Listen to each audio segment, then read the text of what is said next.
2026 সালের জুনের মধ্যে দেশের আগামী জাতীয় সংসদ নির্বাচন আয়োজন করব। আমরা এখন অন্তর্বর্তী সরকার থেকে একটি নির্বাচিত সরকারের হাতে রাষ্ট্র পরিচালনার দায়িত্ব তুলে দেওয়ার দিকে অগ্রসর হচ্ছি। জুলাই অভ্যুত্থানের পর আমরা অনেক দূর পথ অতিক্রম করে এসেছি।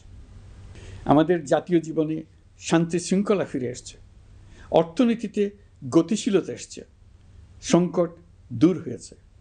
মাত্র কয়েকদিন আগে যুক্তরাষ্ট্রের সঙ্গে আমরা সফলতার সঙ্গে শুল্ক আলোচনা সমাপ্ত করেছি।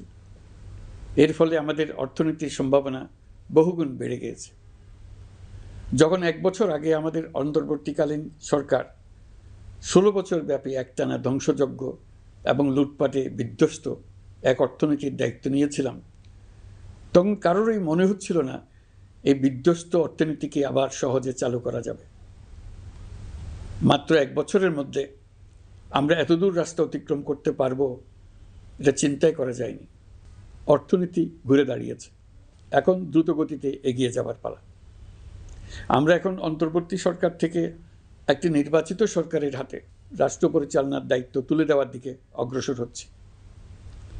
আমরা দায়িত্ব গ্রহণের 4 মাসের মাথায় জাতির উদ্দেশ্যে দেওয়া ভাষণে আমি প্রতিশ্রুতি দিয়েছিলাম 2026 সালের জুনের মধ্যে দেশের আগামী জাতীয় সংসদ নির্বাচন আয়োজন করব। তবে নির্বাচনের আগে আমাদের অত্যাবশ্যকীয় কয়েকটি কাজ সম্পন্ন করতে হবে। এর মধ্যে অন্যতম হল জুলাই ঘোষণাপত্র ও জুলাই সনদ।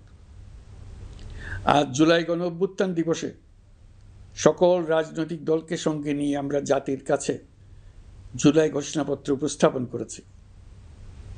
এই ঘোষণাপত্রে মহান মুক্তিযুদ্ধ সহ বাংলাদেশের মানুষের অতীতের বিভিন্ন ঐতিহাসিক ও গণতান্ত্রিক সংগ্রাম থেকে শুরু করে জুলাই অভ্যুত্থানের প্রেক্ষাপট বর্ণনা করা হয়েছে।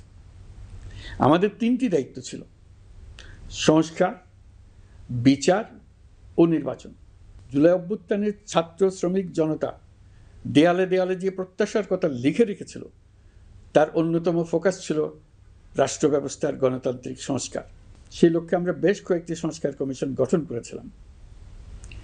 তাদের মধ্যে প্রধান প্রধান সংস্কার কমিশনগুলো যে সুপারিশ পেশ করেছে সেগুলোর মধ্যে স্বল্প সময়ের মধ্যে আশু বাস্তবায়নযোগ্য বহু সংস্কার আমরা ইতিমধ্যে সম্পন্ন করেছি। এই সংস্কারগুলোর মাধ্যমে অর্থনৈতিক খাত, বিচার ব্যবস্থা ও জনপ্রশাসনে গতিশীলতা আসবে, স্বচ্ছতা ও জবাবদিহিতা বহুলাংশে বৃদ্ধি পাবে, দুর্নীতি, অনিয়ম ও হয়রানি হ্রাস পাবে।